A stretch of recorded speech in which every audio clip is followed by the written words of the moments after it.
ചില വിവാഹങ്ങൾക്ക്, പ്രത്യേകിച്ച് മുസ്ലിം വിവാഹങ്ങൾക്ക് നമ്മ പോകുമ്പോൾ കാണുന്നതാണ് ഫുഡ് ഷോർട്ടേജ് ആയി ഒരുപാട് സമയം കാത്തിരിക്കേണ്ടി വരുന്നത്. ചിലപ്പോഴൊക്കെ നമ്മൾ ഭക്ഷണം കഴിക്കാതെ തന്നെ തിരികെ പോരുന്നത്. എന്തുകൊണ്ടാണ് സംഭവിക്കുന്നത്? ഒരിക്കലും കാറ്ററിംഗുകാരന്റെ പ്രശ്നമുള്ളത്.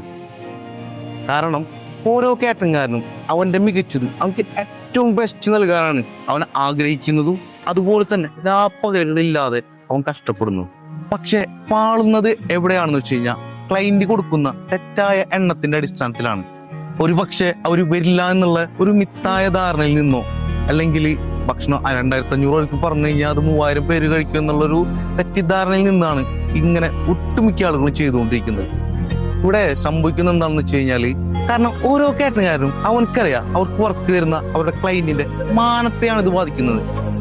അതുകൊണ്ട് തന്നെ ഓരോ കാറ്ററിംഗുകാരനും അവനെ വളരെ എട്ടങ്ങേറായിക്കൊണ്ട് വളരെ കഷ്ടപ്പെട്ടാണ് ഓരോ വർക്കുകളും മികച്ചതാക്കാൻ വേണ്ടിയിട്ട് അത്രയും സ്ട്രെസ് എടുത്താണ് നിങ്ങളുടെ ഈ കൗണ്ട് കൂടുമ്പോൾ അതിനെ അവർ മാനേജ് ചെയ്യുന്നത്.